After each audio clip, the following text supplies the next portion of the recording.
बड़बड़ाती जिठानी। सिम्मी की शादी एक जॉइंट फैमिली में होती है जहां उसके पति राकेश के चाचा चाची भी साथ रहते थे। उनकी बहू मेघा सिम्मी की जिठानी लगती थी। अरे मेघा, राकेश आ गया है, उसका खाना लगा दे बेटा। हाँ माँ, बस वो चेंज कर ले, मैं खाना लगा दूंगी।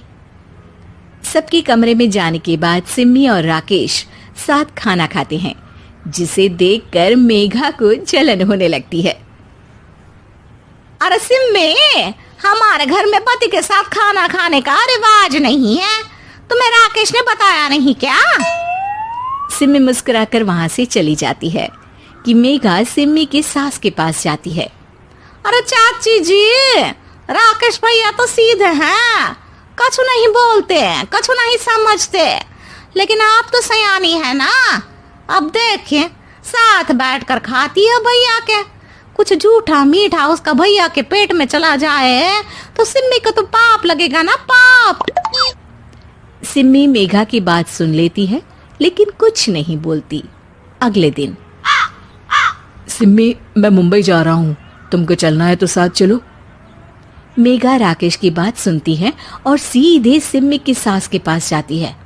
अरे चाची, अरे चाची। अरे मेघा, क्या हो गया? बहुत परेशान लग रही है, सब ठीक तो है ना? अरे नहीं ना चाची, कैसा ठीक है? राकेश भैया मुंबई जा रहे हैं, आप तो जानती हैं कितने सीधे हैं, इतनी दूर जा रहे हैं, कहीं कुछ हो न जाए। अरे नहीं नहीं, मैं नहीं जाने दूंगी उसे। अरे सिम्मी, पता चला है कि राकेश मुंबई जा रहा है। ना बेटा ना, वो नहीं जा सकता। अरे माँ, उन्हें ऑफिस के काम से जाना था, लेकिन आपको तो पता है ना, उन्हीं दिनों मेरे मायके में शादी है, तो वो अपनी जगह किसी और को भेज रहे हैं। अच्छा, तो फिर ठीक है। सिम्मी समझ जाती है कि मेघा ने सास के कान भरे हैं। वो सास से कहती है, माँ जी, लेकिन हम दोनों कुछ दिनों के लिए मसूरी जा रहे हैं। आप तो जानती हैं कि शादी के बाद हम कहीं नहीं गए। अच्छा ठीक है, जाओ घुमाओ। सास वहां से चली जाती है। सिम्मी अपने कमरे में कपड़े पैक कर रही होती है कि तभी मेघा आ जाती है। अरे गर्मी में सर्दी के कपड़े काहे पैक कर रही हो? सिम्मी को मेघा पर नाराजगी तो होती है, लेकिन फिर भी वो कुछ नहीं बोलती। दरअसल मैं और राकेश हनीमून के लिए मसूरी जा रहे हैं ना। का हनीमून? हाँ, हनीमून। क्यों?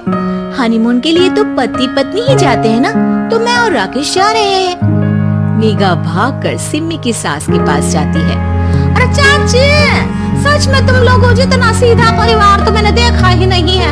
अरे अकेले भेजोगे दोनों को? मैं और सुरेश तो कभी अकेले नहीं गए। हाँ भाई, हम तो परिवार में ही अच्छे, बड़ों के बीच, ऊपर से खर्चे है भगवान। अरे चाची, पहाड़ी इलाका है, कुछ हो गया तो? सास सीधे सिम्मी को बुलाती है, लेकिन सिम्मी तो वहीं सास के कमरे के बाहर ही खड़ी थी। बस मेघा दीदी, आपसे यही उम्मीद थी। अरे बड़ी हूँ, घर के कायदे कानून तो मैं ही बताऊंगी ना। अरे तो अपने घर में रखिए ना सारे कायदे कानून। आपकी सास खुद खाना बनाती है, क्योंकि आप यहाँ आकर मेरी सास के कान भरती हैं। आपका पति हमेशा खुद खाना लेकर खाते हैं, क्योंकि आप मेरे घर में ये देखने के लिए बैठी रहती हैं कि मैंने और राकेश ने साथ खाना खाया तो खाया कैसे। मेघा दीदी, आप अपने घर और घर वालों का ख्याल रखिए।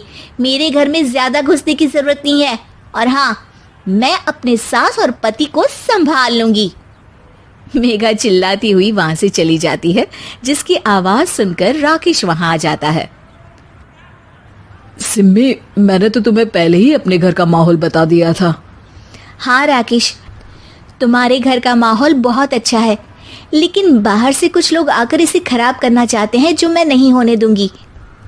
सास सिम्मी की बात सुनकर कमरे में चली जाती है।